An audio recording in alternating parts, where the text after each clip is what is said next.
Alright guys, 2K Sports have just released 4 brand new images of WWE 2K15 that show off more of the creation suite and the new option to edit any superstar or diva on the roster.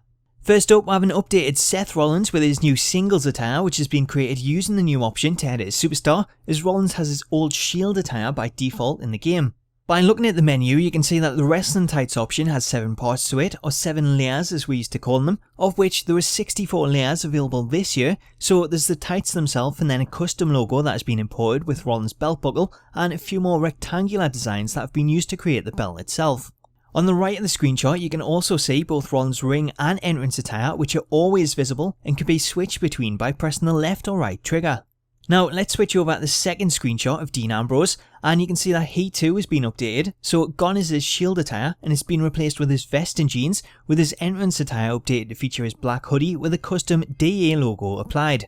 So as you can see from the screenshots, this confirms that you can fully edit superstars and remove items of clothing to then replace with another. The only thing you can't do, as far as I'm aware, is edit the face, as was the case last year with superstar heads, although there is the headway tab available at the top, so it looks like we might be able to at least add things like hats to the models.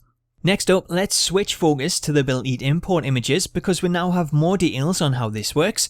Firstly, the resolution of images have been updated, so they're now twice as big as last year, meaning you can import logos up to a resolution of 512 by 512 pixels, with the ability to save 20 custom logos in the game, 8 of which can be applied to a custom or edited superstar.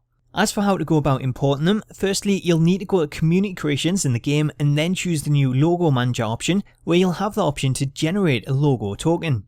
Once your token is generated, you can head over to www.2k.com/WWE2K15 logo, where you can then enter the token that you got in game and choose the logo to upload. Then once the logo is uploaded, it'll automatically appear in the game's Logo Manager. So it's a pretty straightforward process. You don't even have to edit the images. As long as the 512 by 512 pixels or less, then you can upload them straight away. So this is awesome news, and the screenshots of Rollins and Ambrose just go to show how good this works and how easy it is to import logos and update their attires. However, there is some bad news, because 2K have confirmed that Create an Arena, Create a Championship, Story Designer and even the ability to create custom divas are not supported. The reason behind that is that it's a brand new game run on a brand new engine, so all the creation modes have had to be recreated from scratch. And with all the modes that we're used to, it was an impossible task to have everything in place for the first next gen release, and it appears to be the reason behind the delay, to allow them more time to work on some of those modes to try and get them included, but ultimately they never made it. To me, I can understand leaving out things like Create an Arena or Story Designer, but not having the option to create a diva is ridiculous, especially given how small the Divas roster is. It's a huge letdown for diva fans. Anyway, let me know what you think of this in the comments and who you plan to update using the new features, but until next time, catch you later.